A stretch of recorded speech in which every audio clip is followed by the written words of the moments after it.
बहुत से ऐसे दिव्यांग भाई बहन हैं जिनका पेंशन रुक गया है या नहीं आ रहा है। तो सबसे पहले वो दिव्यांग भाई बहन अपने डिस्ट्रिक्ट के विकास भवन या समाज कल्याण विभाग जो होता है, वहाँ पे जा कर के आप एक बार पता करिए, क्योंकि आपके नाम से अगर कहीं भी खाता है, आपके भले ही जानकारी में ना हो, जो पॉलिसियाँ बनी है उस पॉलिसी के तहत किसी भी अकाउंट में वो पैसा चला जा रहा है।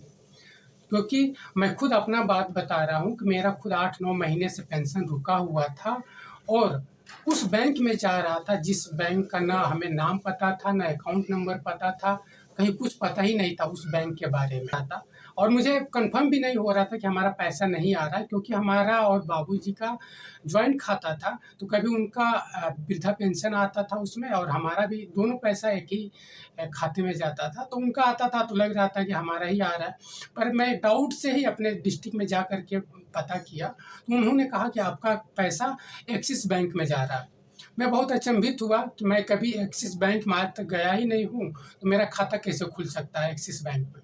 हमारे जो लोकेशन पे है एक एक्सिस बैंक, वहाँ गए, अपना आधार दिया, तो उन्होंने सारा चीज़ डिटेल में दिया कि ये आपका खाता नंबर है और ये इसका लोकेशन है।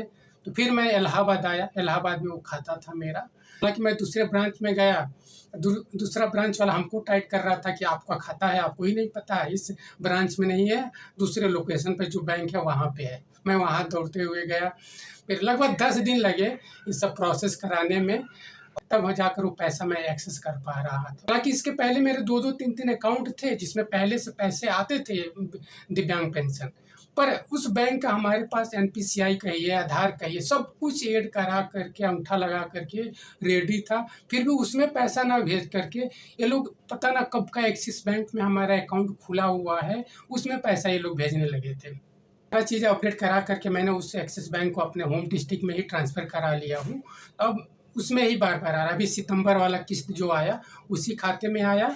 और सेकेंड चीज़ कि यार, जो भी दिव्यांग महागठबंधन की बैठकें हुई लखनऊ में, चाहे वो मंत्री के साथ हुआ, चाहे अधिकारियों के साथ हुआ, चाहे वो एसडी हैं, उन सभी बैठकों में उन लोगों ने सहमति जताई थी कि दिव्यांगों का पेंशन बढ़ाया जाएगा, 1500 रुपया किया जाएगा। 1500 भी छोड़िए, ये लोग ₹1 नहीं बढ़ाए जब सितंबर वाली किस्त आई तो। 2022 के चुनाव के मैनिफेस्टो में ही दिव्यांग पेंशन बढ़ोतरी की बातें थी, मगर आज तक उन लोगों ने ₹1 पेंशन नहीं बढ़ाया। ऊपर से हम जैसे दिव्यांगों का इन लोगों ने नौकरी रोजगार छीन लिया और पेंशन भी नहीं बढ़ा रहे हैं। 3 महीने पे 3000 रुपया दे देते हैं। यहाँ रूम का भाड़ा हर महीने 2000-2500 रुपया लगता है। दिव्यांग कैसे पढ़ाई लिखाई करेगा, कैसे अपना खर्चा मेंटेन करेगा।